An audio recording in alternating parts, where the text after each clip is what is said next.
What's up, guys? What is up? Welcome back to Deck Talk Podcast. Boy, we got a show for you guys. Hey, I'm Colin Burnett, if you don't know. And I'm Norman Lee. Hey, this episode is brought to you by YOLOTech. Capture your memories, capture your moments with YOLOTech. Go to www.yolotech.com using discount code DECKTALK10. Again, that's www.yolotech.com. Make sure to use discount code DECKTALK10.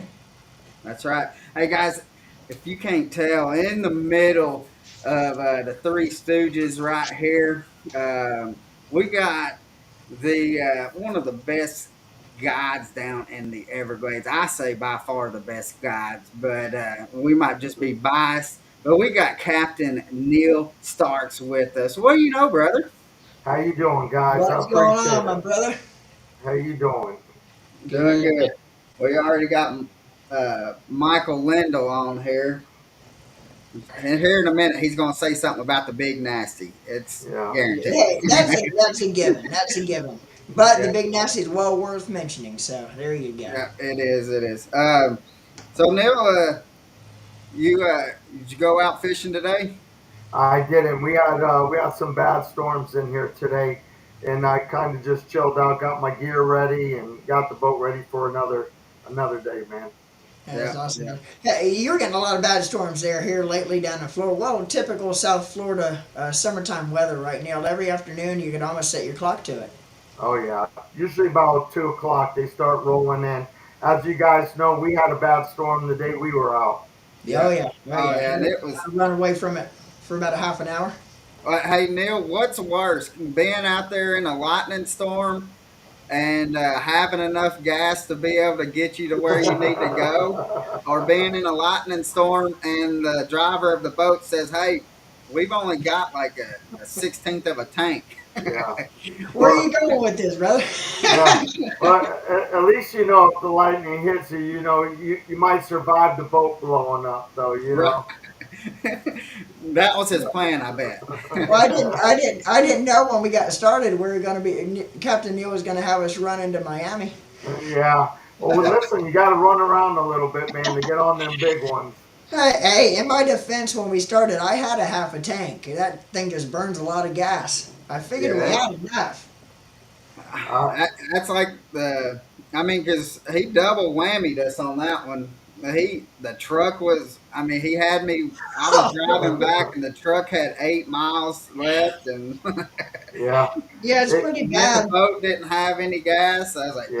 "Damn, what are you gonna Yeah. do?" It totally blew the plan to siphon some gas out of the boat for sure. Right, Put We just about got to the boat ramp, and Colin started worrying himself when I asked him right before we got to the boat ramp, hey, before we leave, make sure we ask Captain Neal where the nearest gas station is because we yeah, might be we had walking. to. We had to make sure we found that out.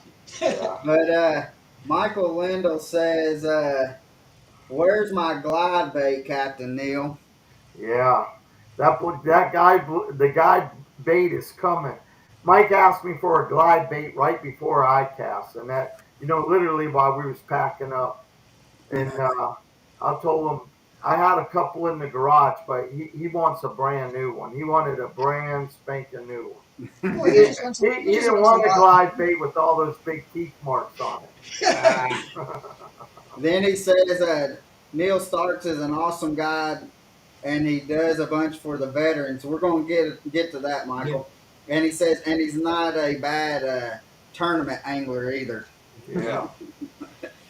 So Dennis Crenshaw says, "What's up, guys from North Florida fishing?" He's not really North Florida. Nah, no, He's he's Lake more Placid. central.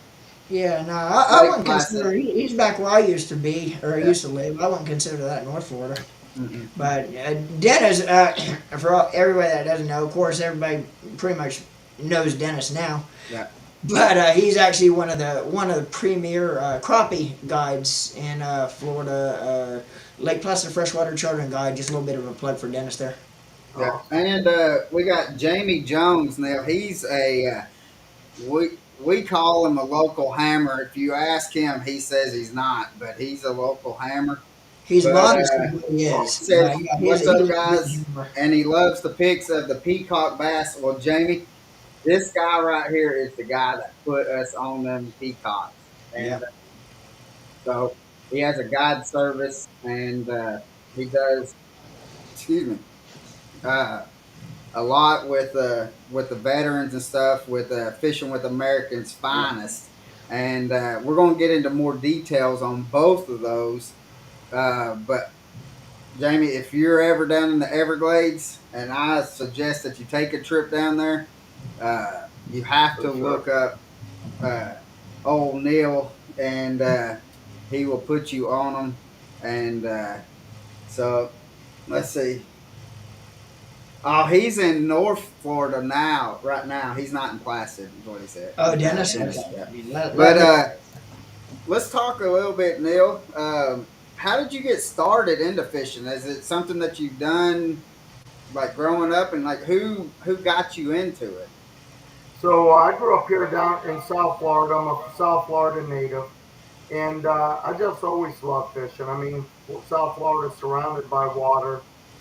It's something I actually started doing on my own as a kid. I used to have little ponds out back and stuff, and I started, believe it or not, with a little hand line, and I'd go out there and swing it around, throw it out there, bring it in, Um, uh, but I've always loved fishing, every kind Yeah, of fishing you could think of. Whether it's spinning tackle, fly fishing, bait casting, offshore chasing big stuff. I've loved all types of fishing. yeah, Yeah, when you were a yeah. kid growing up, Neil, did you have anybody growing up that kind of in the industry or in fishing in general that kind of inspired you, whether it be a family member or a friend, or who inspired you to basically become a professional fishing guide, or who inspired you back in the day as you're growing up to do what you do today? Honestly, it's something I picked up on my own. Back when I was a kid, we kind of had to fish to, put some food on the Right. table. When I was a kid growing up down here in South Florida, you could go to the creeks and get buckets of crawfish and pinfish and big freshwater snook. And so it was actually a way of life. Your folks would, your parents would actually say, hey man, go down and catch some fish and some crawfish and come home. And Yeah. so if you didn't catch any fish, it was tough. So you Yeah. got real accustomed to catching them.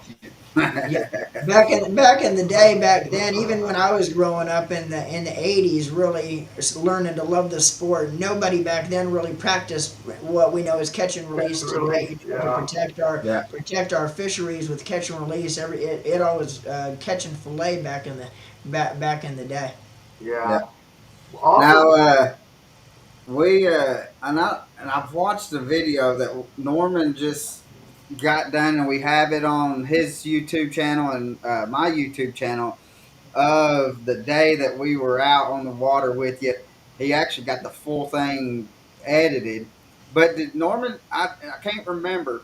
Did you put some like the clip of the wild man up at the front of the boat when you was going 50, just standing at the top of the at front of the boat with them sea legs? I didn't put that one on. I thought we might get a lot of kickback on that if I put that one on. So Yeah. I so when he stood up, Neil, and you was standing up there while he was going, had that big motor going, and I looked at Norman and I said, "This guy's nuts." uh-huh. no, that just goes to show. Yeah, I mean, me and Neil's known each other for quite some time, and made me kind of feel good that Neil trusted me enough to do that behind the wheel. But yeah, no, I didn't want to put that one into the video just due to the fact that we might have some kickbacks on it. Well, you did You see know how though that goes. when we were going around them little the little corners and stuff where The weirs. the weirs, yeah, and you did see where he did get down on the deck. Well, I actually made one mistake. Of course, I know every time you go around the weirs, you're looking at the water depth is. I mean, I think we were probably in some cases less than a foot trying to go through which you got rock and reef. In the Everglades, you're not going to have it in a lot of the lakes now. Okeechobee, you'll have reef in some areas because it is Yeah. a navigable waterway. It's more brackish. People don't realize about Okeechobee. It is actually brackish water, so you'll have some reef there. And same thing in the Glades. But I made one mistake, and Neal was giving me a hard time about it. I forgot to trim my motor up one time, and we dug in. But luckily, Yeah, I'm surprised you about didn't the lose a prop on that one. or a motor. yeah, I didn't even have my foot on the accelerator. We're just kind of idling, and now if I did have a little power to it, the prop might have dug. But typically, if you don't have your foot on the gas pedal and just letting the prop idle at its normal idle speed, you hit something like that. Usually, the sky's going to hit first, and it's just going to bounce the motor up. You didn't have to show us though. Oh, I don't want to show you. take, But take, take my word for it. I, yeah, but I don't want to do that again. I don't want to Michael chance. Wendell has a question. He says, "What is Neil's opinion on the status of the lakes and the canals of South Florida and the fishing in general?" Throw me under the bus. Unbelievable. Yeah, Um, it's that's a great question, and I started to address it back earlier. But back in the days, the water used to be so pristine that the fish was absolutely delicious, just really white meat. The water was crystal clear, and uh, there was shrimp and crawfish everywhere. And unfortunately, over time, with different types of management, we've seen a big change in our waters down here in the south. Um, a lot of chemical treatments as far as supposedly targeting invasive plant species, and because of that type of management, we've seen the water qualities change quite a bit, and I think it's affected our fisheries. yeah.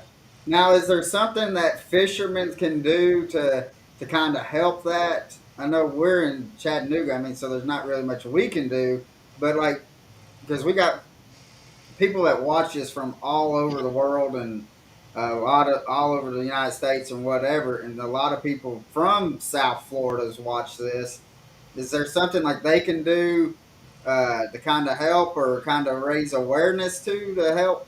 Yeah, I think fishermen all need to come together and put pressure and write letters and maybe even start some type of forum where we could all come together and address the issues and put together proper water management where we're not using aggressive chemicals and also targeting the right uh, vegetation out there when they are chemically spraying.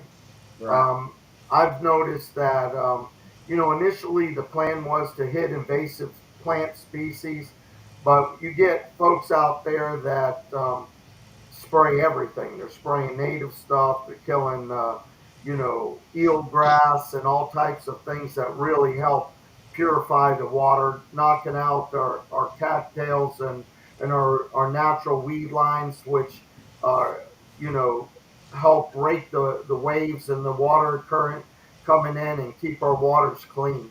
And Yeah. also creating, habitat for the fry, for our fish fry to live in. If there's no grasses for our fish fry, whether it be largemouth or bluegill or speck for anything for those little fish fry to hide in, um, you know, we're not going to have a fishery. Yeah. Now we see that even up here that we have like the TWRA will come and they'll spray and which they spray mainly the main lake, but um, and this year Chickamauga's had the best grass that I've seen in a long time on That's it. awesome. But what really kind of hurts Chickamauga is you got like the people that live on the lake that lives in the back of these sloughs that for some odd reason they think they pay $1 million and then they can just go fund somebody to come back in the back of the sloughs and kill all the hydrilla and the grass and Wow. stuff like that. And that is where we get hurt a lot is when people private fund these. They'll get like whoever's in the back of the slough, they'll go and they'll get together and they'll pay for somebody to come and spray the whole back of the slough, Yeah. and then it just kills that slough. Yeah. I don't think folks realize the importance that the grasses and vegetations play, not Yeah, only on the water quality and clarity, but on our fisheries. Yeah. yeah, And not only for the fish in general too, but wildlife in general, whether it be anything, any type of habitat, whether it be fish, birds, any kind of wildlife, Of course.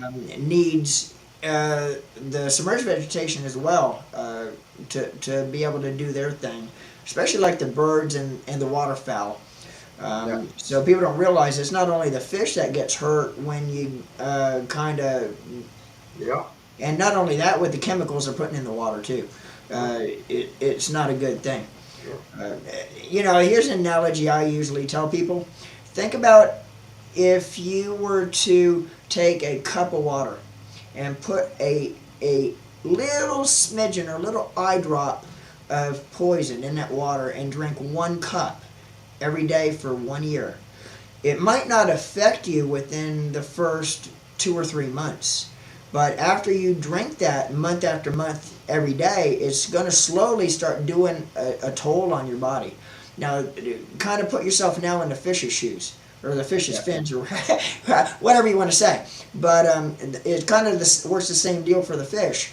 You start putting spray in the water, it's not going to affect the fish right off the bat. But if you keep putting spray in the water day after day, week after week, year after year, it's slowly going to take its toll on the fish in general. Not only getting rid of the vegetation that the water needs to, keep clean for oxygen, for habitat, but it's going to start taking its toll with the poison on the fish that live in these areas over time. Might not affect them right away, You know, but eventually it's going to be taking its toll on them. the oxygen is a huge one, Yeah, Norman. The yeah, oxygen is a huge one. yeah. yeah. Now, so how long have you been guiding? I started guiding, and well, I was an offshore captain for many years. I originally started offshore, and I got tired of getting beat up out there in the winters and the 8 foot seas and stuff. And I started moving back into the backcountry, into the Florida Keys and the 10,000 Islands. And as I pushed back, I found that I love to explore and I love to be around the wildlife and the water, that combination. And as I pushed back, I got into areas where I was catching redfish, tarpon, snook, and bass. And I really fell in love with those green fish and casting around cover. I love to cast, and as you guys know, I love to throw different types of stuff and work it around the plants and figure it all out, man. It's a cool thing to not only get out there and fish, but the actual science behind the fishing and Yeah. Yeah, putting it all together. yeah, Well, one thing that I noticed when we were out with you that Norman and I talked about that I was very impressed with was with that brackish water, like we could easily see our bait in the water. But your eyes were so keen in to you'll see the peacocks coming and we wasn't seeing them until they were probably like 3 feet from it, and you've already like, hey, you got one coming. Just slow it down, Norman. Slow it down, Colin, or whatever you was telling us. You was seeing it, your eyes, and with the colors of the peacock, I was like, I told Norman, I said, how is he seeing these? I'm like, I got some pretty good vision, but I'm like, how is he? He's like, I don't know. Well, we got to back it up, guys. So y'all ragging on me standing up on the front of the boat doing 50, which that back in the days, that's how we used to find them before we had side scan. Guess what? You'd put an angler up on the front of the boat and you'd scoot along the canal and you'd actually spot bedding fish. Okay, there's one, there's one, there's one, and you'd start putting that all together. yeah. Yeah, You know, so when we're sitting still, that's an easy thing, man. It's when Norman's leaning on that motor, And by the way, Norman, you wasn't doing 50. You were trying to conserve gas. Yeah, that's good. yeah. So, how can how can people find you to be able to book a guide trip with you? It's real easy. You can look me up at aeguideinc@gmail.com, American Everglades Guide. You can Google Neal Stark, and it'll light up with all the different things that I do, Yeah. from guiding to, working with kids or the vets. Right. Now, we got a question. Uh, do you still do offshores, or do you mainly just uh, let's see, or do you mainly just stay inshore, like fishing for peacocks? No, I still enjoy occasionally to run offshore. My favorite times to run offshore is in the summer times. Typically in South Florida, you can get offshore in the winter, catch big sails and kingfish and wahoo. But my favorite time is when it's flat calm and you get offshore and hit the mahi, the dolphin schools. Yeah. That's an absolute blast. And the closest thing I found to that, honestly, is what we did the other day is that peacock fishing is where you could find those schools of fish and target them and just, have an absolute blast. Yeah. Yeah. Yeah, we got on.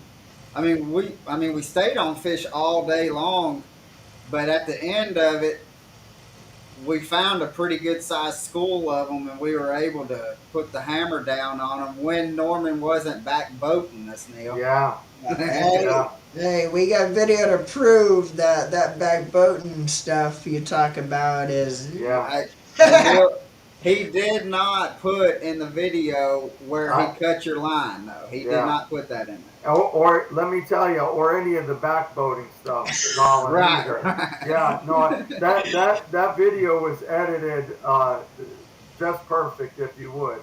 Yeah, Yeah, yeah. Oh man, you And still some guys are odd reason, it was like 5-1 fish catch was Norman. yeah, yeah, So people know when they see that, they're Hey, like, "Yeah, there's a Norman reason. headed that one." yeah, There was a reason 5 fish catch to one. I'm just saying. No, I'm just yeah, kidding. yeah. So, hey, folks, if I could share something with you, if you ever go fishing with Norman, you do not want him running the trolling motor. You, I can second that. you Yeah, guys are brutal, yeah. brutal. He'll swing you right into the bushes, and the front of the boat will be right in the pot of fish. You guys Yeah, are brutal. I will add one thing to that, to the last school that we had found, where we started just stroking them one after the other. Though, the way we actually found that was, if you guys remember, was right after we got rained on and had to be under that bridge with that storm. Well, as soon as the storm passed and the lightning kind of subsided, we actually went out and started fishing around. And Neil hopped on the front with his topwater, and I think it was like your first or second cat, or actually oh you man, hooked up and missed one on the point. And then I think yeah, your very next cast after you missed her, you came back with the double. And unfortunately, we got some video of that double, but it was off of Colin's phone after you caught him. The our GoPro on top of our YOLO tech that we had mounted on the back of the boat well, we was turned not. it off because of the It was, rain. yeah, it was not turned on, so we didn't actually start the GoPro going again until after your double. But that's actually was kind of the start of that little Were you able to get deal that, where we Neil? started catching them one after the other. Yeah, I did. Okay. Yeah, that was a good quality fish, and so something that's important for folks to know. Typically down here in the south, when you get on these big schools of peacock, um, if you bust that first fish, if you that you pop, if it's usually a 3 to 5 pounder, you're in a big fish pot of a pot of big fish. I mean, Yeah. you know that those fish typically in that pot are going to be, some of your better fish, and that And they were. I that mean, was most of them were that 3 to 5 pound that we caught. And that double When hookup we you were caught. catching them, we except wasn't for getting my back with it. except for my 6 pounder that Yeah, Norm cut off. Yeah, but yeah, yeah. Yeah. That, not to change the subject at all, but that double hookup on your top water that started that flurry there right after the storm. It's hard to get a visual or hard to tell with the picture on camera. But that smaller fish you had on that double hookup on top water was about 2.5 pounds. Yeah. And the bigger one that was hooked up with her looked like it could eat that for dinner. Oh yeah. So Yeah. that just goes to show how big that the big one was hooked up with that. I say smaller one. It was still like a 2.5, 2 3/4 pound peacock, but that other one was just so massive. It made that other one look like about 6 inches. But it was actually 2.5 pounds. Was the smaller of the two. Yeah. And guys, like we were to kind of give you like size wise to uh, fish that was like weighing in between like 3.5, 4 pounds. We were catching. I asked Neal. I said, "How much do you think this weighs?" And I was like, "To me, this weighs what?" Just looking at the size and stuff was like I would say like a 2.5 pound largemouth. And Neil was like, "Well, can't you feel it?" Because I was holding it. He said, "Can't you feel it?" He said, "That way, that's more than 2.5 pounds." They're He said, "That's solid bone about muscle. three and a half, four Solid. pounds." Yeah. And he's like, "Because they're just stout. They are just stout fish." So, Yeah. um, but we do have a couple questions. Um, Peacock bass are great fighters. Have any of you caught a 45-pound red belly pacu? I heard they are real burners. They are. So Go to Mike that was Lindell's from backyard. Mike Lindell. Go to He's Mike Lindell's backyard. yeah. Yeah. Go to his Or backyard. And, If you want a peacock or a good pacu, just show up in Mike Lindell's driveway and tell him you're here to try to catch one of them. yeah. yeah, Mike, I apologize in advance for about the 30 cars you're going to have show up tomorrow. The pacus are hard to catch back there. I will testify to that. They're tough. We're still going to get down there. We've been promising Mike we're going to go to his backyard and try to catch one for probably the last 2 years, and our trips down to Florida has just been so time restraint, as far as our time down there. But one of these days, we're going to get down there, Mike, and try to see if we can't catch one of them. yeah. And Steve Dial said that they spray those was it Hyacinth Hyacinths. hyacinth on the No, alleys. no. The hyacinth get to live, Steve. We're focusing on the bulrush, cattails, eelgrass right now. Yeah. You know. So let's talk a little bit about what you do for the veterans. Okay. Um, Now, with fishing with America's Finest, now what exactly is that? I know people that with Mike Lindell and Steve Dial and all that, with them being down there, they know what it is, but us northern folks, what y'all would say, don't quite know what that is. So, folks, uh, roughly about 16 years ago, man, I was sitting back and I was reading that we were losing 22 veterans a day. And I was like, 22 veterans a day. What number is that? And I added it up. And it was 8,076 Americans every year. And I couldn't believe that number because you really didn't hear about it. And being a patriot and loving my country, loving the folks that serve it, and loving all of you. I mean, we all get to do what we do, fish, because of our freedoms. And I wanted to try to do something to curb that. And as an angler, offshore, inshore, I've had the pleasure of traveling abroad, and no matter where I've gone and what language folks spoke, everybody talked about how fishing was their place where they found peace and quiet and tranquility. And so my thought process was to share that with our veterans coming home, helping them to reconnect with their families. And for a lot of them, even though they're at home, it didn't mean that the war was over. A lot of our folks coming home would struggle with all types of things that they experienced during war. And I started fishing with America's Finest uh, back in 2008. Um, and quite honestly, at the time, I had no idea of the effect it would have. But I started sharing what you all got the experience when you were out with me. Um, my love of fishing and my Yeah. guiding experience with our American heroes. And, I've been doing that for 16 years now, and we've had huge success with it. Yeah. Um, Well, and that's like we had talked about on the boat that not just for them, it's even for us being out on that water is like water therapy for us. And so, and just think of how you feel when you've had a rough day or a rough week and you finally get to go out on that water, just kind of just being able to just give it to the water, yeah, and let the water have the whatever's going. And like what you were saying, the veterans have gone overseas and they fought and been in war. But if you think about it, their war really don't start until they get back home. well, it's a hard transition, Yeah, and the cool thing is, and quite honestly, I had no idea of the impact it would have at the time, but um, letting them get out there and detox and fish, and you know, how our therapy works is we don't discuss none of what the vet's been through.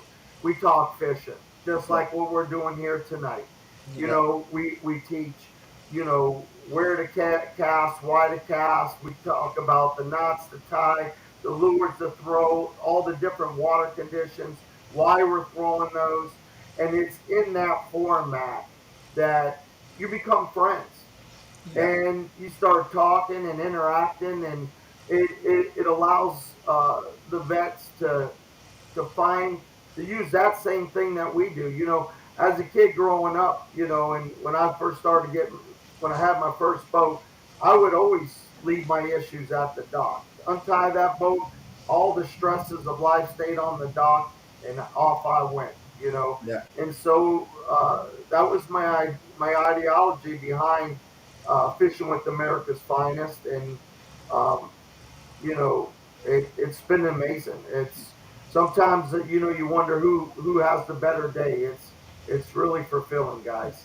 yeah, And not only on the water, Neil, but you also use your platform with America or Fishing with America's Finest off the water as well. And I could, off the top of my head, I could think of one example, but there's many, many more that you've done to help give back using your platform. But the one example I could think of right off the top of my head was we had, you know, I guess it was over 1,000 military personnel about to ship out, and you done a barbecue or had an event for Yep. them all a couple of days before they shipped out, and you had basically got a lot of stuff, so everybody that was actually getting shipped out was able to get something that they could use when they got to Afghanistan or wherever they were going to use over there and utilize. So it's not only on the water with getting them out fishing, using that as therapy, but you also use your platform to help. Off the water as well with different stuff like that you do, and a lot of it you also use your own money too, from different times. So it's just what you do to give back, whether you're on the water or off the water, to help, whether it be therapy on the water or your off the water stuff that you do to help with our military veterans Yep. or our current personnel as well. Fishing with America's Finest has six huge events every year. The event you're referring to is a deployment ceremony where young folks are getting ready to ship out. We have one actually coming up here in October where we have 400 young folks getting ready to ship out. Um, we'll have a big event for them. Sometimes we bring in comedy from here in South Florida. We do a huge barbecue. At all our events, we always have a free raffle where we give away all kinds of cool stuff um, that folks could take with them. And every Veterans Day, excuse me, we have a Veterans Day event. And then in December, right before the holidays, we have a family day. And every year we have over 600 people attend that event, veterans and their family. We do a shoreline with those type of events, folks. We do a shoreline fishing because there's too many people to get out, too many veterans to get out on a boat. Sometimes we'll have 300 veterans fishing at a time. So we do a shoreline event. We have the most fish, the biggest fish, the smallest fish, Mm-hmm. and then we have an unusual catch, which could be anything from a stick to a shoe to something, something cool.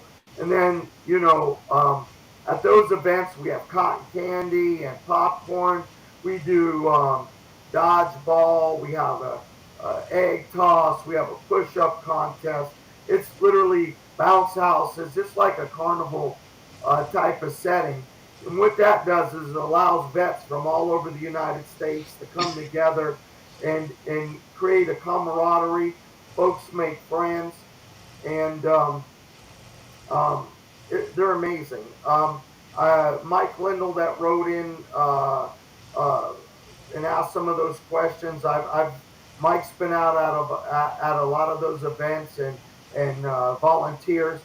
And a point I'd like to bring up, folks, is Fishing with America's Finest is a real non-for-profit. When I started this, I wanted it to be real and I wanted it to be pure. So it's not a non-for-profit that's really for profit where folks, get a salary and get paid. I'm the founder and it started with me. There are no salaries. We have 132 volunteers, probably about, half of those are some of the best anglers here in South Florida. And the other half are veterans that have come through the program and found value in the program and have become unbelievable fishing people, both men and women. It's so we don't just get out there and fish. We literally teach fishing. Yeah. Now, Michael Lindell said Neil Stark has done an amazing job with the program and his dedication, his time, and money to help our heroes, and is a nonprofit. And it takes a special person to help our heroes. And South Florida loves the work that Neil's done. Yeah. Wish there were more people like Neil. Thank you, Michael. Thank you.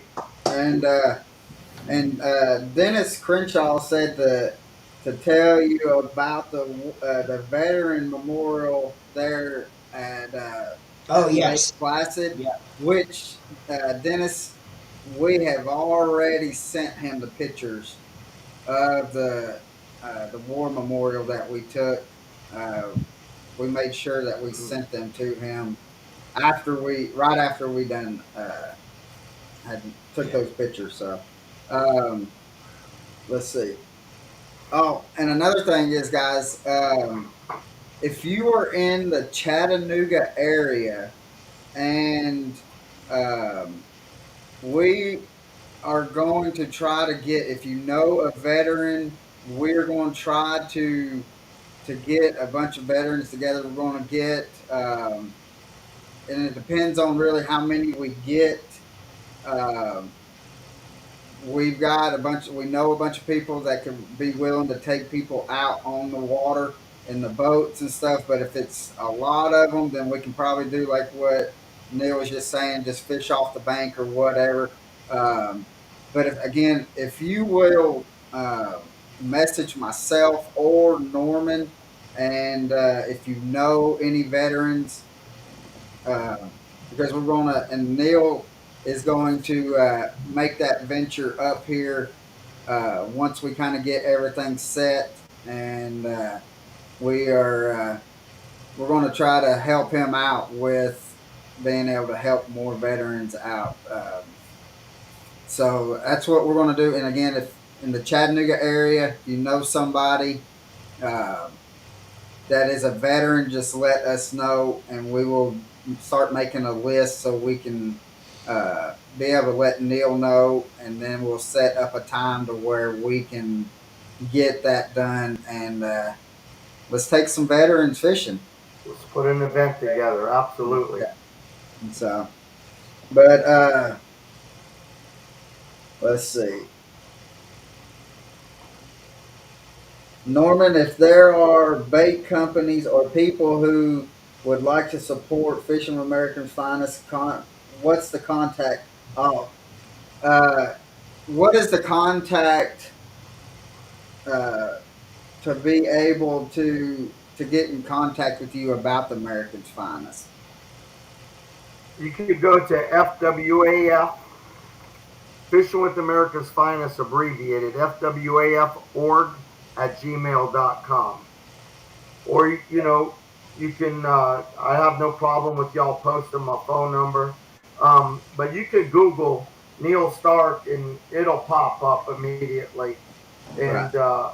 we would love to have folks, anybody that would like to help out. Um, that would be awesome. Yeah. So, if I could, folks, we have down here in the Everglades a park called Holiday Park, and we have two big vessels out there that the program put together.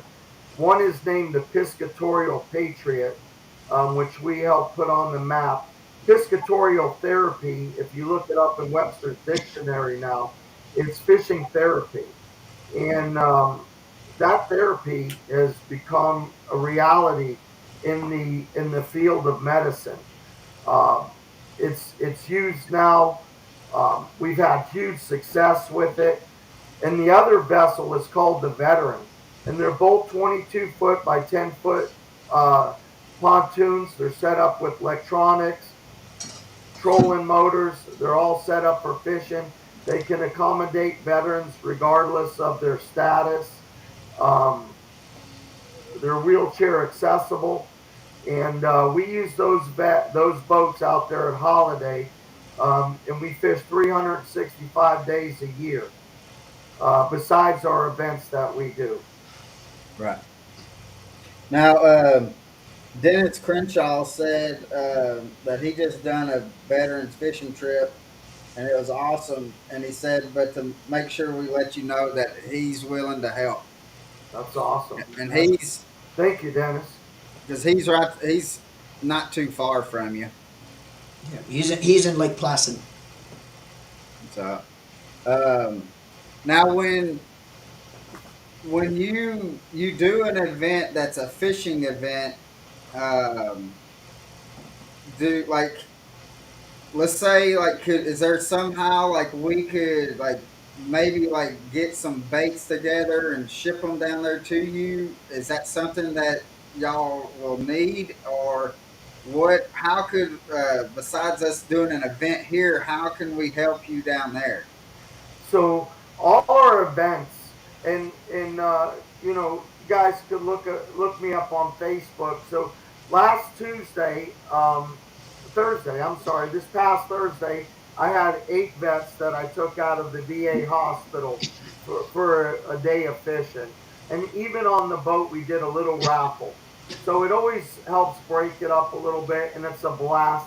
And it also helps put tackle in the hands of the vets that so a big part of the therapy, folks, is when we're teaching the vets how to fish, is that when the day's over, the fishing trip's not over. Now they take that knowledge and they can go now and become fisher people, whether, you know, so they could take those baits or the rod and reel or whatever it is.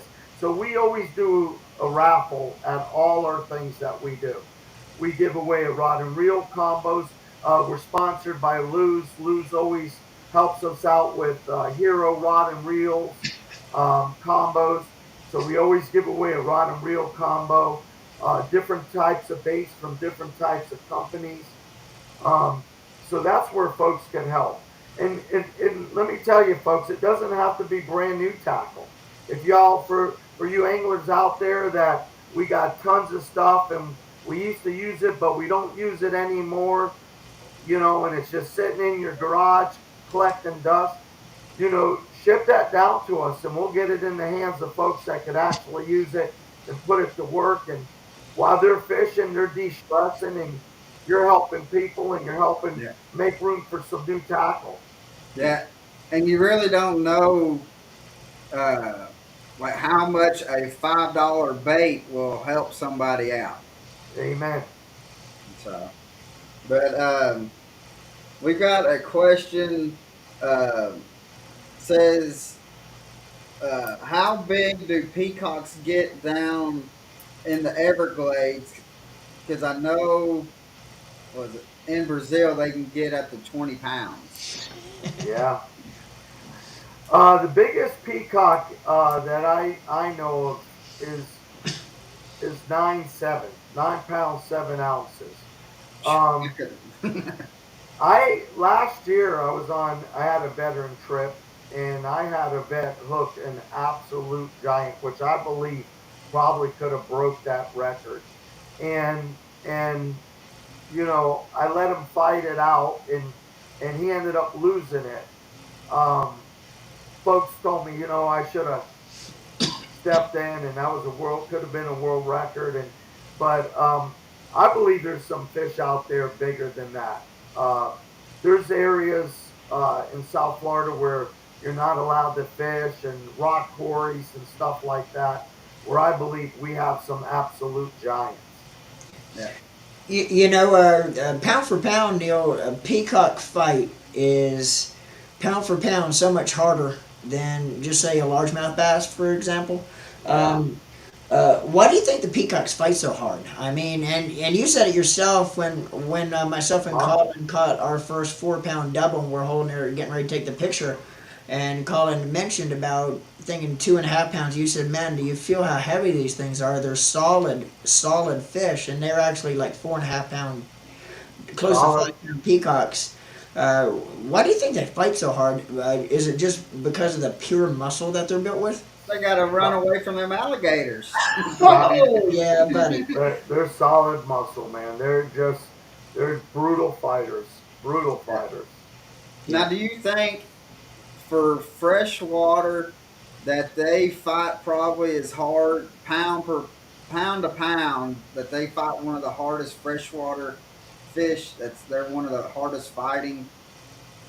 Um, so we talking just strictly freshwater or saltwater fish that acclimate into freshwater?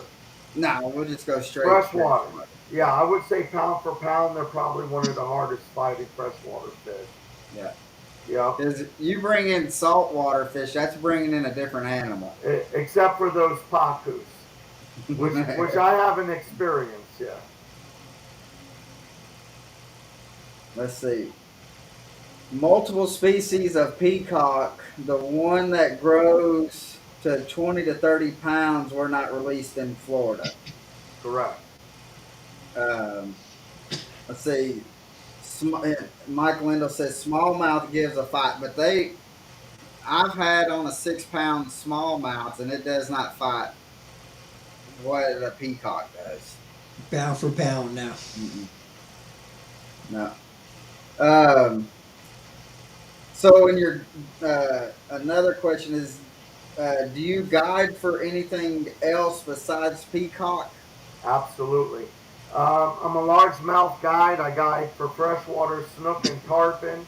I also guide for freshwater snakehead, clown knifefish. Believe it or not, there's even a time of year where we have a huge influx of folks from up north coming down and want to catch an invasive species called an Oscar.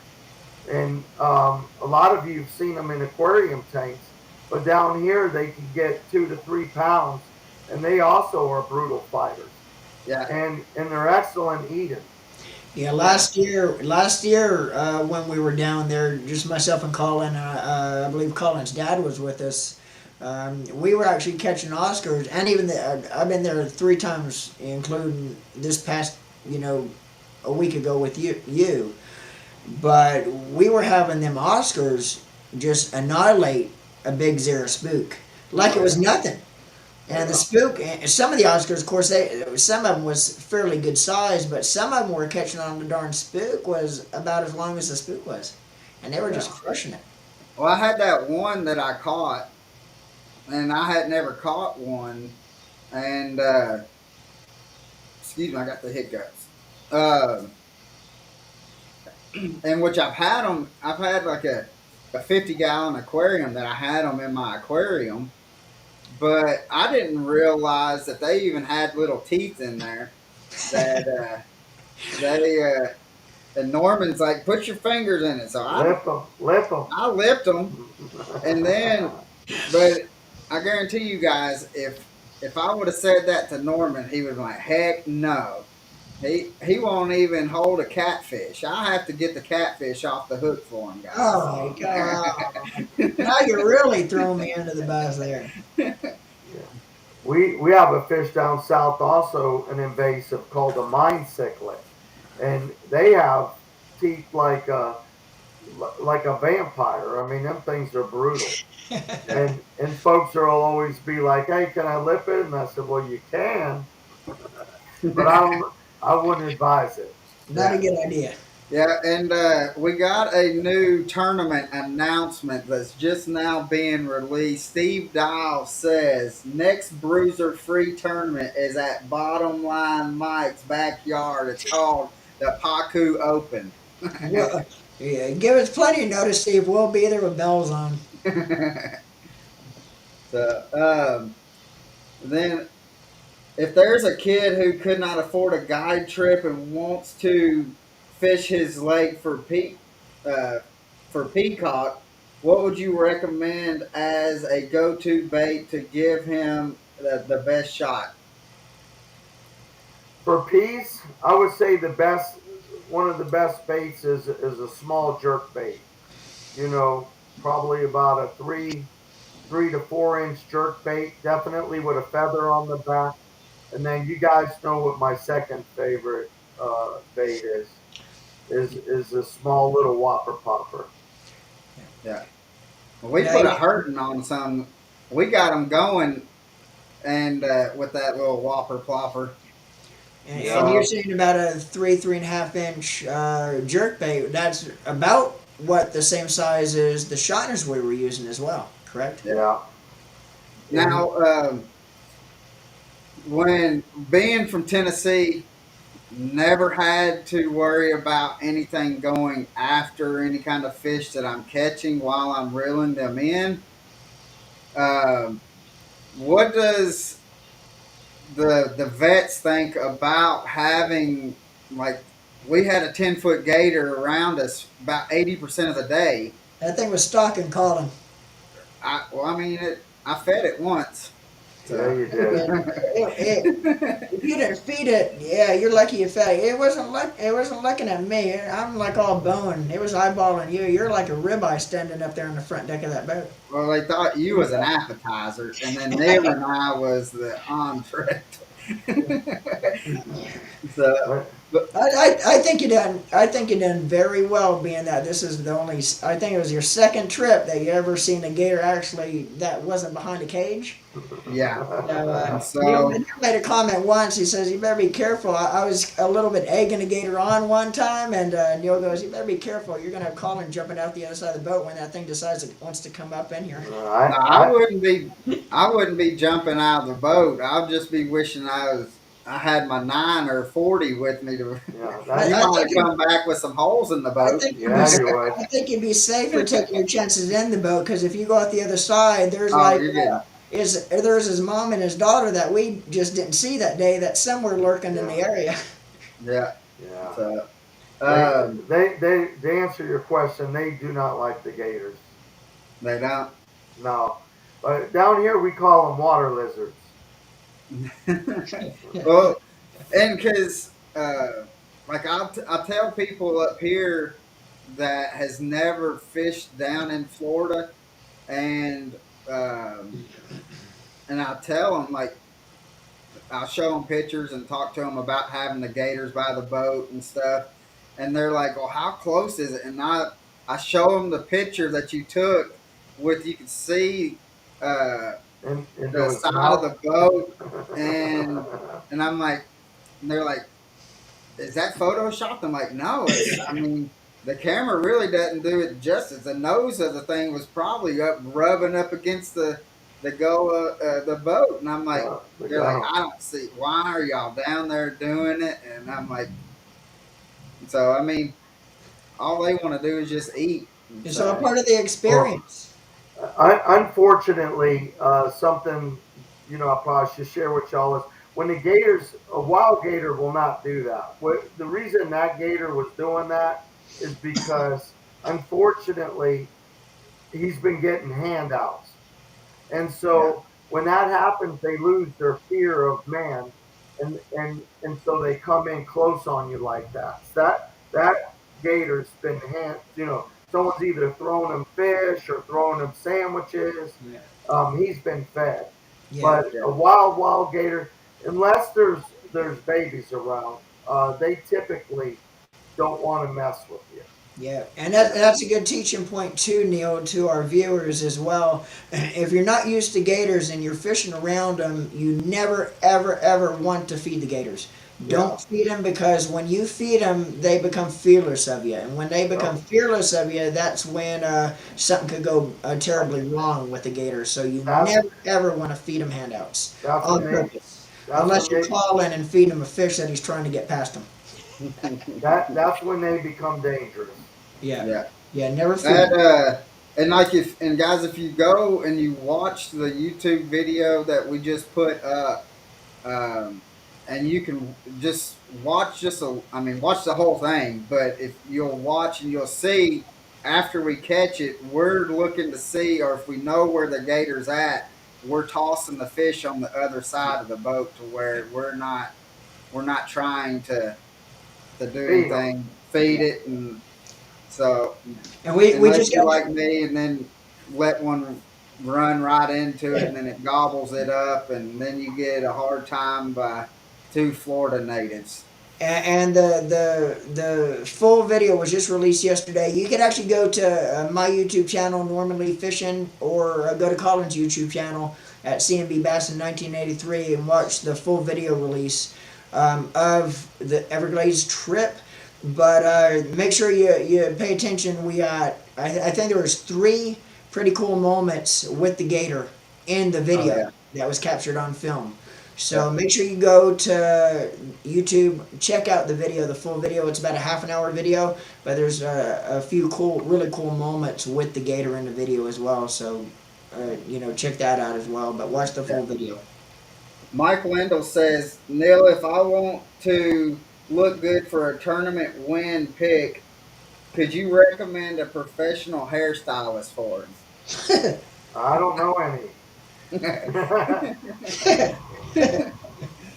So, um, another question is when is the best time to catch peacock? Typically, year round is a great time. Peacock bed spawn year round. And y'all asked me earlier what's a good, what's the best bait if Mike went on his backyard. But y'all make a finesse jig. Yeah, Um, your finesse jig would be a deadly bait uh, for peacock bass. They love those little finesse jigs. They're very similar to the largemouth. You can pitch it up on their bed. You drag it through a little bit. Same thing like a largie. They got their sweet spot, and you pop that finesse jig up, and it's all over.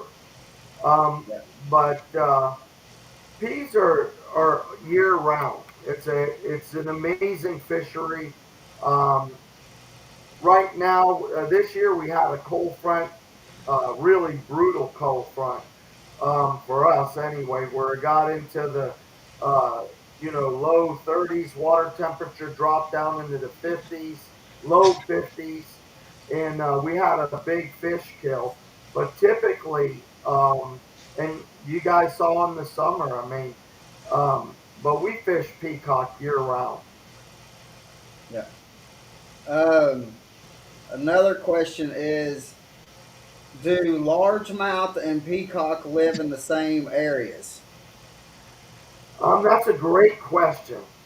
So a lot of anglers down here believe that the peacock and the largemouth compete uh, for food and you know for water structure.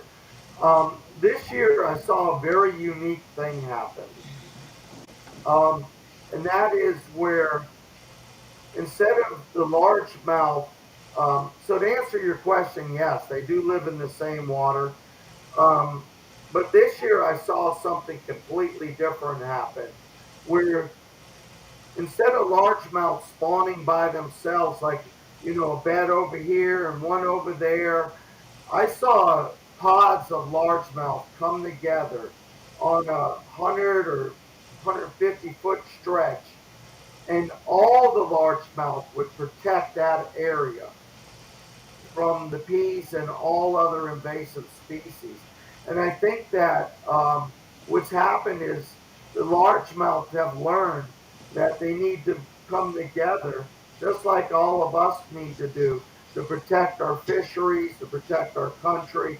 Um, we all need to come together, and those fish have figured out that they do too, um, where they can have successful breeding cycles and also to protect those fry. Right. Now, and one thing that I know, and it's just from being around you. I've known you for, but this is going on 2 years, Neil. That and just talking to you, that if somebody comes up to you and they're willing to learn something about fishing, it might not have to do with peacocks, which I learned so much on the trip with you about peacocks, but just the knowledge that you are willing to give is just astounding. If somebody just pays attention and just is willing to listen and really wanting that advice, that you were willing to give advice to help out that, and so that was to me, because you don't see a lot of people, and which Norman and I mean, we're around guides all the time. We're around fishermen, just like how you are. But we've noticed that some guides like to keep their mouth shut, or where they won't give any kind of advice. They'd rather say, "Well, pay me $400 and I'll take you out, and you can learn whatever out there." But I mean, it's like, I guess, and it kind of goes with the veterans, that you have a heart for people, you want the fishing to still grow. I mean, even though we did see with the COVID and all that, fishing had just exploded from it, but you're wanting to feed people just the knowledge and stuff that you know.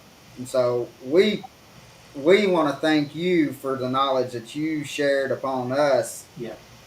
down there, because it meant a lot to us. I mean, Norman and I, we were talking on the way back, and we're like, we would not have done what we done if it wasn't for you. And then the knowledge that we gained from that was also knowledge that we could actually bring from down there to up here to be able to help ourselves out up here also. Did he freeze? You there? I think he froze. We lost Neil. Yeah.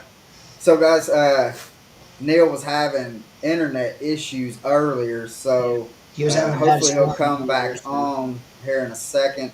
But but yeah, Norman, you want to talk uh, a little bit else, kind of about our trip down there in the glades, catching uh, the peacocks and stuff like that.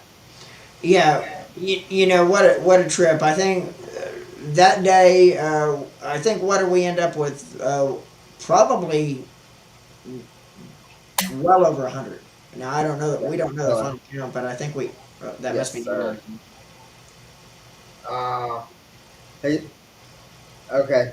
Uh, I can put you on speakerphone and have my phone up to the mic if you want. We can finish it off that way.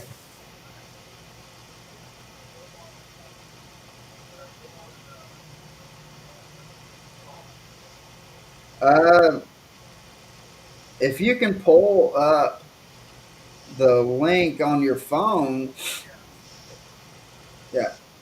Okay. I will. Sounds good. All right. And if you can't get it, just holler back at me and we'll just put you on speakerphone. All right. Thank you. Yeah, and while we're trying to get this little technical issue resolved, get Neal back on here. Yeah, man, Neal is the man down there. I mean, like Colin said earlier, we would not have caught what we caught. We're going to go down there anyway. And when Neal offered to go out and kind of show us around down there, he put us on him, dude. And I mean, I think we ended up catching over 100 total. And not only that, but I think what do we have, Colin? I think we had well over 10 doubles. And I think once Neil Oh, I started, guarantee it we is had way over 10. 3 or 4 triples where we had Yeah. triple hookups. So, but real quick, Norman, that was Neil that called, and he said that they lost power, so that's the reason why. Yeah, Uh, he said they've that, been having bad storms down there. So, yeah. He was uh, actually dealing with the storm right when we came on. yeah. So yeah, So he's going to try to come on with his phone. Well, he's just calling me, and I'm going to put him on speakerphone. Hello. Colin. Yes, sir. Yeah, man, we got the power came back on, but I got to wait for the internet to upload and all that. Okay. Yeah, I'll put you on. We'll just put you on speakerphone, and we'll finish it up because we're already over an hour anyway. Okay. So, I wanted to address something with y'all anyways with the education stuff, but go ahead. uh, can you hear him, Norman? yeah, I can hear him good. Yeah, Okay, the audio is good with him. sounds good. But we wanted to thank you, Neil, uh, for one teaching us things that we're able to be able to not just use down there, but we could actually bring Yeah, up here and be able to use. Um, and just so we wanted to say thank you for being able to taking the time with us and actually teaching some flunkies how it's done down there. yeah, Well, listen, I got to tell you, I appreciate that. And I love teaching and sharing fishing.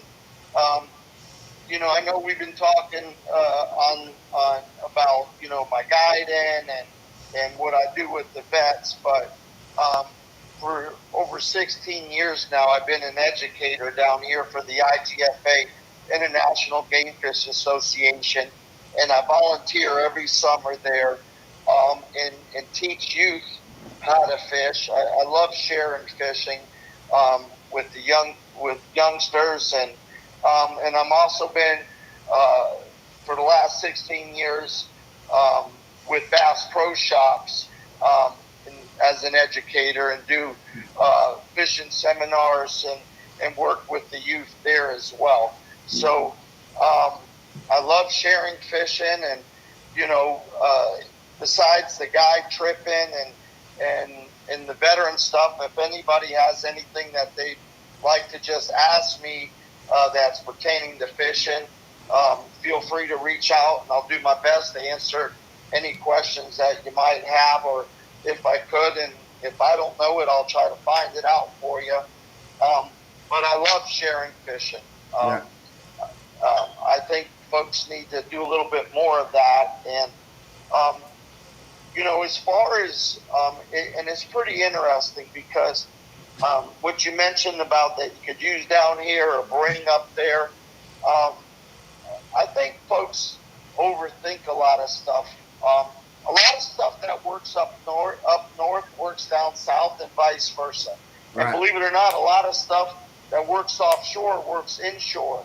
And so don't be afraid, folks, to mix it all up and try different things. And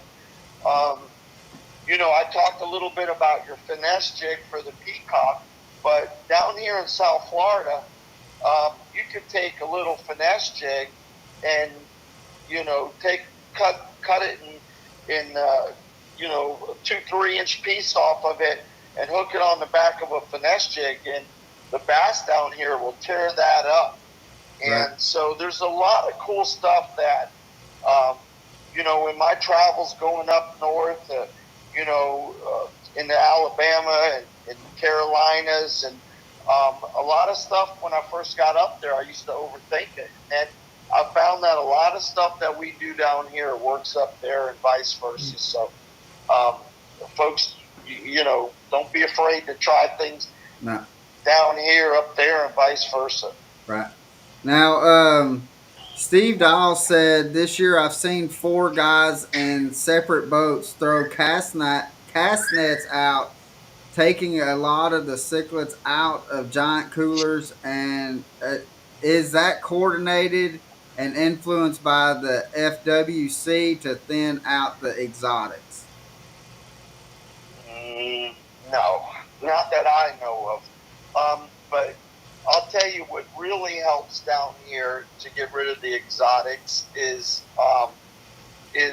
that we have a huge amount of in May, uh, April, May.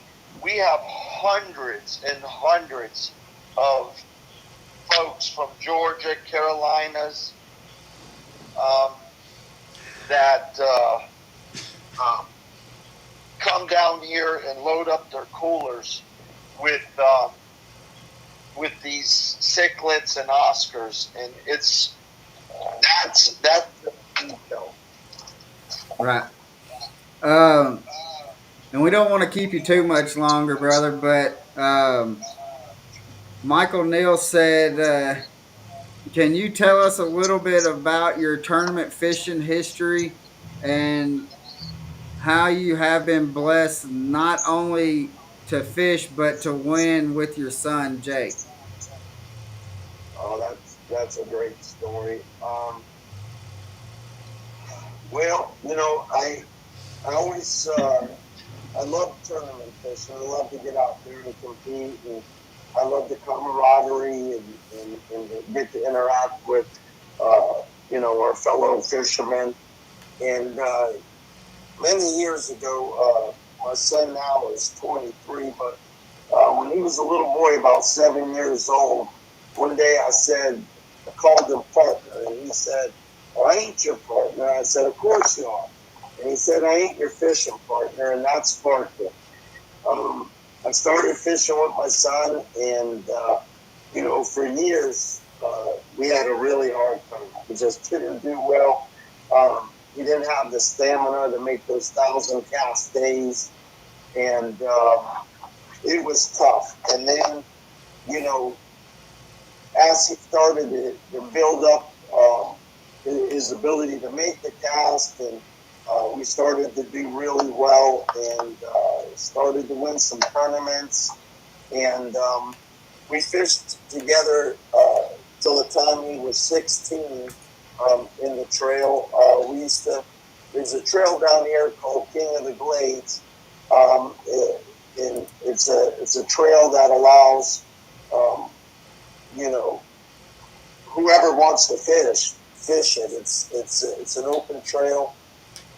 It has some of the best anglers here in South Florida come out to fish and bang heads and create relationships. And um, we won that, I think, in 2012 for the first time. Many of we placed. Uh,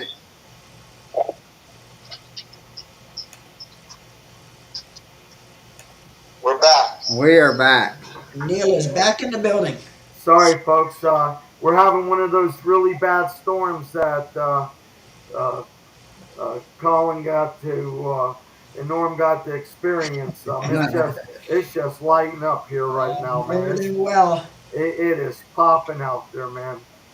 Yeah. But yeah, we got to compete and fish together, um, and it was just an amazing experience. You know, fishing, the experiences and the connections you can make with your family, your friends, with your children.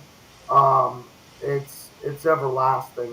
It's unbelievable, and you know, I strongly recommend all the anglers here listening today to get out there and share it. If there's, you know, unfortunately, there's some kids that um, maybe their folks aren't interact as much, and you know, take a kid fishing. Yeah. Yeah. Yeah. And one thing, like that, when I started my YouTube channel, my goal of it was because, like you see, there's a bunch of YouTube channels that is nothing about. They just want to catch a big fish. If they don't catch a big fish, they're not putting the video out. But I wanted to show from day one of my YouTube channel, and after fishing with Norman, and Norman's kind of, he's come on to this also, is that it's not about going out there and catching big fish. Do we like catching big fish? Yes.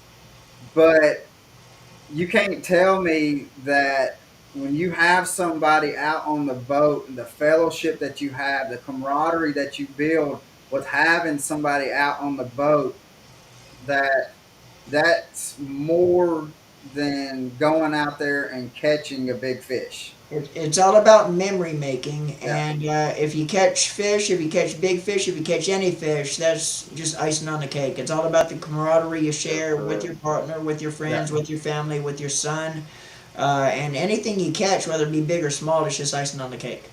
yeah, Yeah. exactly. So, Norman, we have been on here almost an hour and 20 minutes, and and the fat boy's hungry. Fat boy's tired. I've been up since about 1:30, slinging The little the debbies, skinny boy's and hungry too. I missed my dinner tonight, so I don't know what my wife was cooking upstairs, but you're it's not gonna miss it. that you know how heat travels up. Well, that smell's traveling down here, Yeah, and yeah. yeah, that's, But here we are. Norman, let's start wrapping this up, Yeah. and let's ask the question that we ask everybody that comes on here, brother. Yeah, and Neil, we ask a question to all of our guests, and it's kind of become a pretty popular question.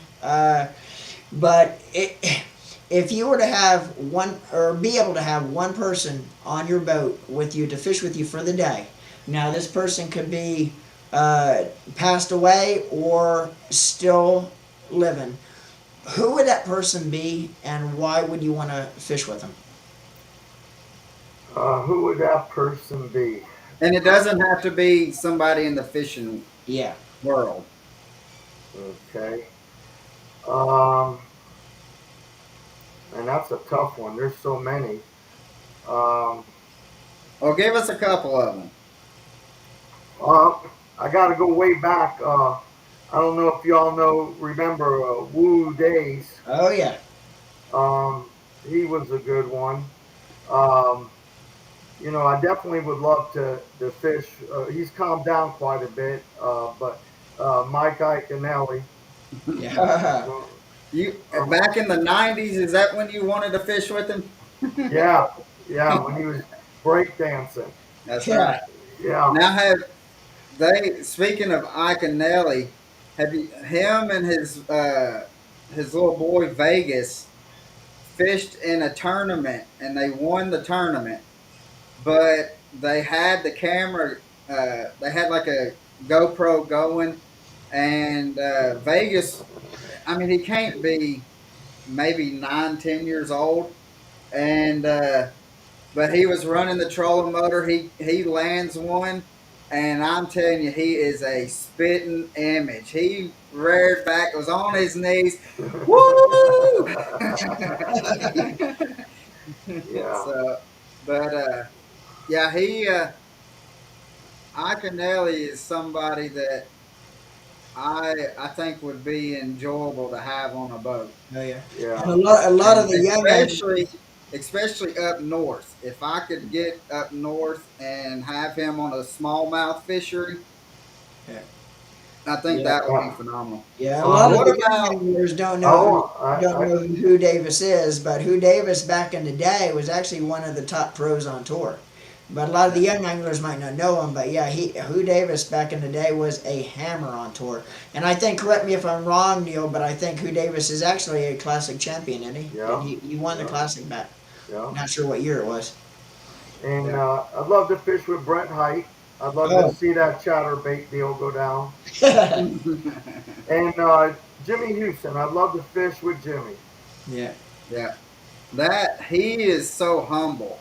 He's He's on. probably him and Bill are probably the two humblest fishermen that I have met. That's just and which I've met Bill being from Tennessee and being in living in Middle Tennessee. We would see him ever so often, but but Jimmy, as I've only met him a couple of times, but he just seems like he is very humble uh, and he's full of a well, I mean, all of them are just full of a bunch of knowledge and stuff. But right. it's just that would be somebody too. What about the Spanish fly? No, I I wind up I he's from down that y'all's way too, right? yeah, but he passed years ago. Right, right. Yeah, But his show kind of shows like it shows that camaraderie too. oh It's yeah. kind of where I got that from was from watching uh, his show as I was a kid, and so. I But I gotta tell you, Jimmy is probably one of the most amazing human beings. You yeah, know, you talk about sharing knowledge. Jimmy was always one of those guys. I'm going back in the days.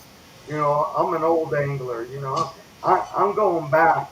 Jimmy, you could ask Jimmy anything, and he would break it down in great detail.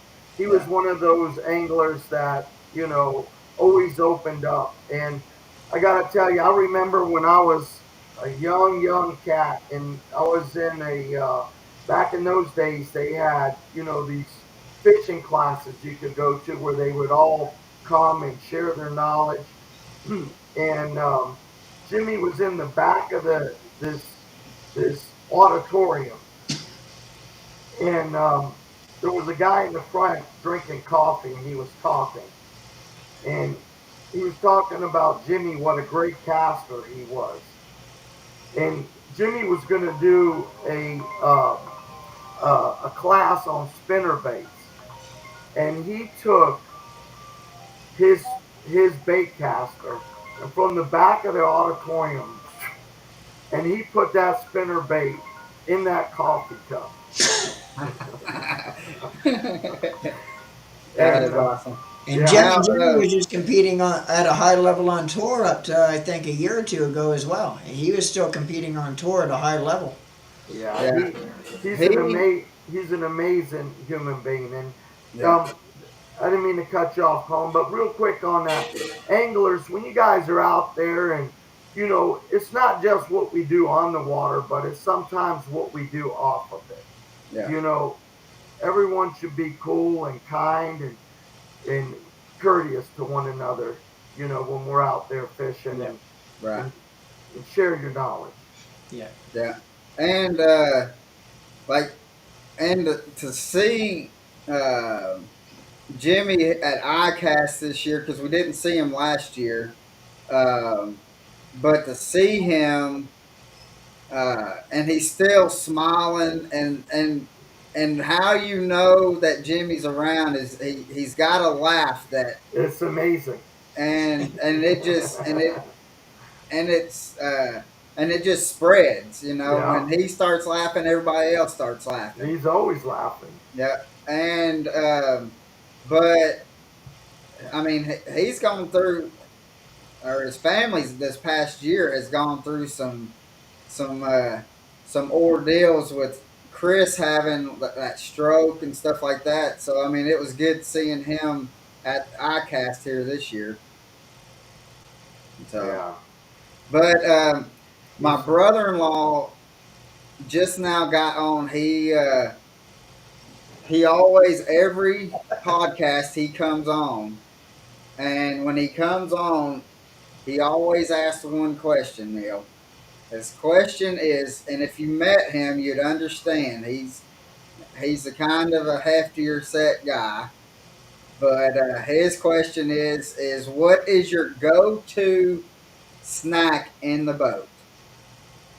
I like those Captain crackers. You, you know which ones I'm talking about? So they come in. Most folks know them as like them little orange crackers with the peanut butter in them. But Oh you yeah, could, but Captain crackers, it comes in a pack. They got sour cream with chives, and they got Yeah, all different kinds of crackers. right. I love those, and also a Venus sausage. Yeah, oh yeah. that is for sure.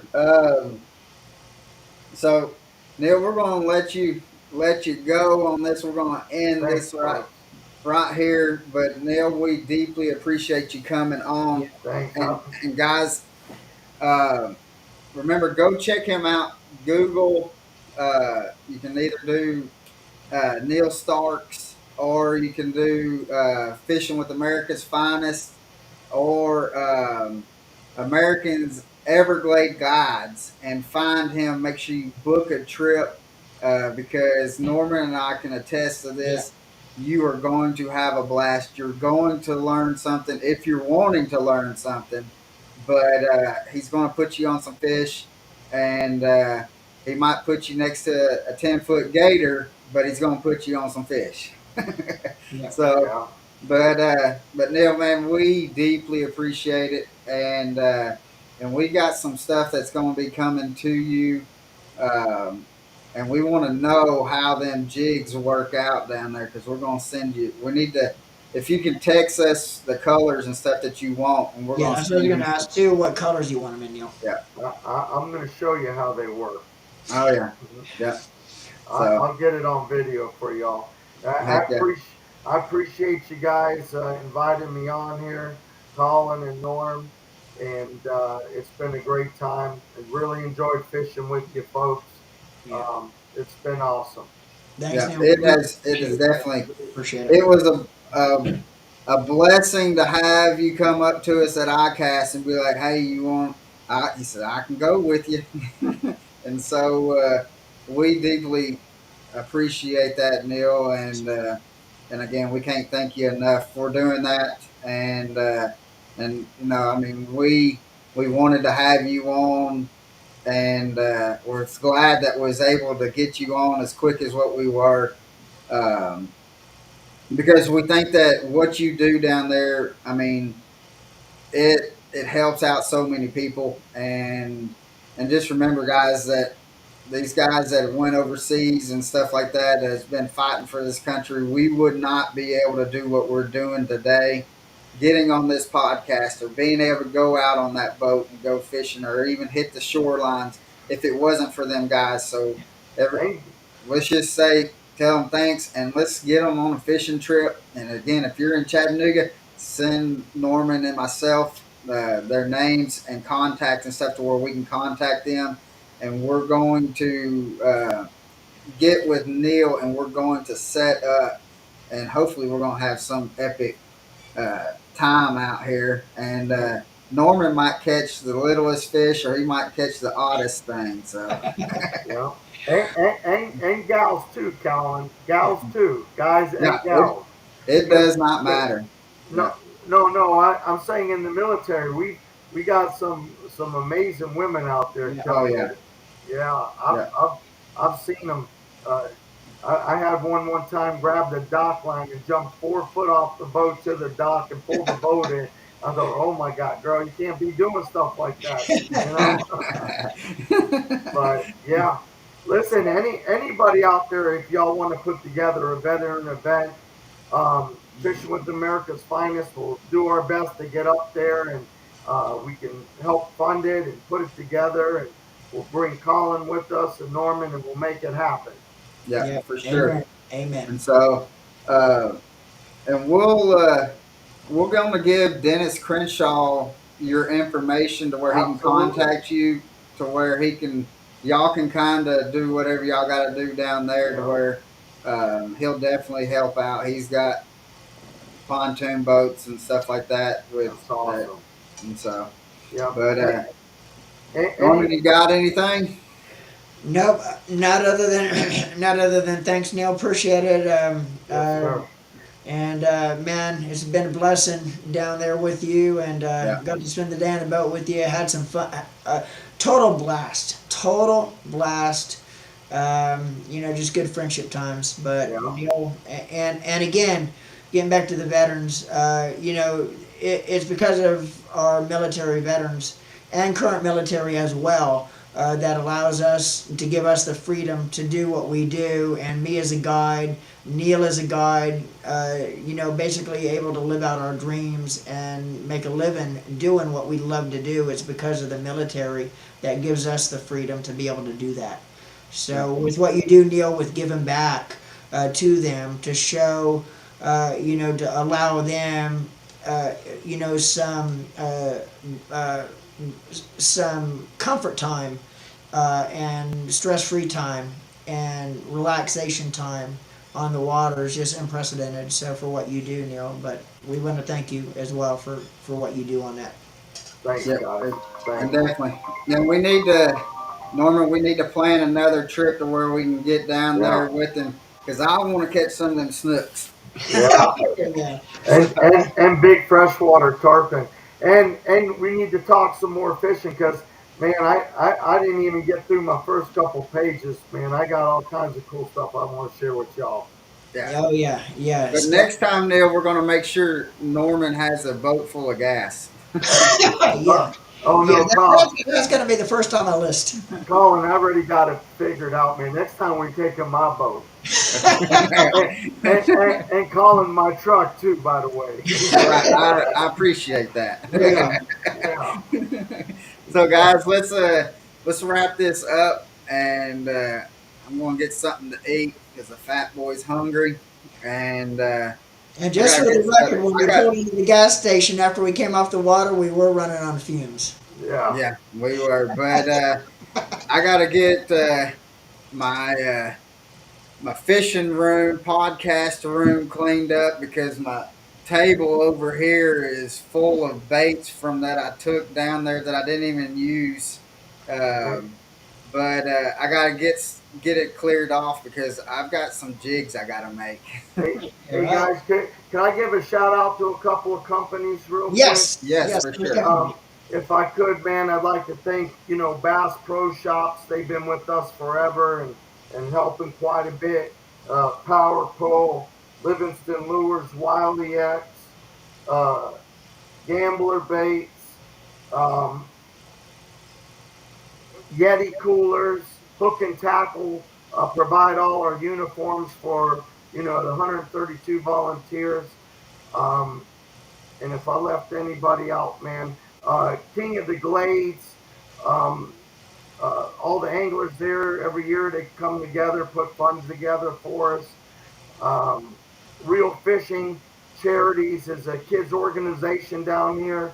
All the guys come and they work with the veterans, kids.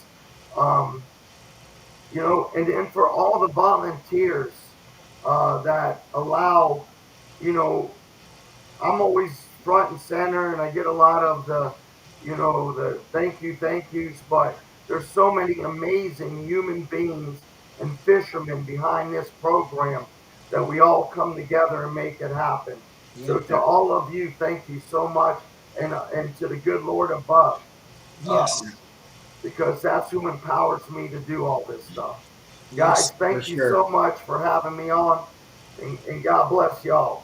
Yeah. Yeah, Neil, thank you, brother. Appreciate it, Yeah, man. and we'll be in touch with you, Neil. And so, guys, with that, we are going to end this, and we want to let you know that we will be back again next week, like with our weekly every Thursday at 6 p.m. And Norman, who do we got next week? Do you? I can't Ooh, remember off the top of my head. hold that thought. So while he's looking to see who we got um, coming on next week, um, we but we do want to tell everybody thanks for watching. We had about 900 and